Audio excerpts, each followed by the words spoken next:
എൻ്റെ പേര് അലനാൻഡു. ഞാൻ MTTC ഇന്റർനാഷണൽ LLCയിലെ MEP സ്റ്റുഡൻ്റ് ആണ്.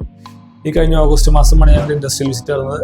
കേരളത്തിൽ തന്നെ വൺ ഓഫ് ദി ഫേമസ് ആയിട്ടുള്ള ഒരു ഹോട്ടലായിരുന്നു സൈറ്റ് വിസിറ്റ് ഉണ്ടായിരുന്നത്. ഞങ്ങൾ വിസിറ്റിൽ അതിന് ചെന്നപ്പോൾ തന്നെ ഞങ്ങൾക്ക് അത് കാണിച്ചത് അവിടുത്തെ BMS ഓട്ടോമേഷൻ സിസ്റ്റം ആയിരുന്നു. നമ്മുടെ HVAC സിസ്റ്റം, അതിന് യൂസ് ചെയ്യുന്ന ഡിഫറെൻറ്റ് ടൈപ്പ് ഓഫ് കണ്ടൻസ്ഡ് ഓയിലും അതുപോലത്തെ യൂസ് ചെയ്യുന്ന ചില്ലർ പ്ലാന്റും അവിടെ യൂസ് ചെയ്യുന്ന കൂളിംഗ് ടവറൊക്കെ മോണിറ്റർ ചെയ്യുന്ന ഒരു BM സിസ്റ്റമാണ് നമുക്ക് ആദ്യം കാണിച്ചത്. ഒരു സിസ്റ്റത്തിൽ നമ്മൾ എങ്ങനെയാണ് ഈ വാട്ടറിൻ്റെ ഫ്ലോ, അതായത് ചില്ലുഡ് കൂളിംഗ് ടവറിൽ നിന്നും ചില്ലുഡ് വാട്ടർ എങ്ങനെയാണ് കണ്ടൻസറിലേക്കും മറ്റ് ഫ്ലോ ചെയ്യുന്ന ഒരു BMS സിസ്റ്റം വഴി എങ്ങനെയാണ് കൺട്രോൾ ചെയ്യാൻ പറ്റും നമുക്ക് ആദ്യം നമുക്കവിടെ കാണിച്ചിട്ടുണ്ട്. അവിടുത്തെ എഞ്ചിനീയറും ഞങ്ങൾ സാറിനോട് എക്സ്പ്ലെയിൻ ചെയ്തു BMS സിസ്റ്റത്തിൽ എങ്ങനെയാണ് നമുക്കൊരു HVAC സിസ്റ്റം കൺട്രോൾ ചെയ്യുന്നത്. അതിനുശേഷം നമ്മൾ അവിടെ നിന്ന് പോയത് ഫയർ ഫൈറ്റിംഗ് സിസ്റ്റത്തിലേക്കാണ്, കൺട്രോളിംഗ് സിസ്റ്റത്തിലേക്കാണ് പോയത്.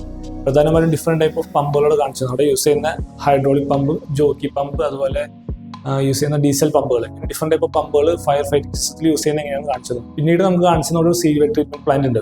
നമ്മുടെ വേസ്റ്റ് വാട്ടർ വരുന്ന എങ്ങനെയാണ് ട്രീറ്റ് ചെയ്ത് നമ്മൾ യൂസ് ചെയ്യുന്നത്. അതിന് അത് മെയിനായിട്ട് നമുക്ക് different type of filters use ചെയ്യുന്നുണ്ട്. പിന്നീട് നമ്മൾ കാണിച്ചിരുന്ന അവിടെ യൂസ് ചെയ്യുന്ന കൺട്രോൾ പാനൽസ് ഒക്കെയാണ് മെയിനായിട്ട് അവിടെ യൂസ് ചെയ്യുന്നത്. ഇൻസ്റ്റിറ്റ്യൂട്ടിലെ സാർമാരും അതുപോലെ അവിടുത്തെ എഞ്ചിനീയേഴ്സ് ഉണ്ടാകുന്ന സപ്പോർട്ടിന് വേണ്ടി അവർ മെയിനായിട്ട് നമുക്ക് എങ്ങനെ വർക്ക് ചെയ്യുന്ന ഒരു ഫുൾ ഓവർവ്യൂ നമുക്ക് അവിടെ നിന്ന് സാർമാർ നമുക്കുണ്ടാകും. അതുപോലെ നമ്മുടെ സാറും നമുക്ക് ഡീറ്റെയിൽ ആയിട്ട് ഇപ്പോൾ എങ്ങനെയാണ് വർക്ക് ചെയ്യുന്നതും ഓരോ എക്യുപ്മെന്റ്സിൽ എങ്ങനെയൊക്കെ എന്തൊക്കെ യൂസ് ചെയ്യുന്നു, എവിടെയൊക്കെ ഫോൾട്ട് പ്രൊട്ടക്ഷൻ നടത്താമെന്നൊക്കെ നമ്മൾ ഡീറ്റെയിൽ ആയിട്ട് സാറ് പറഞ്ഞു.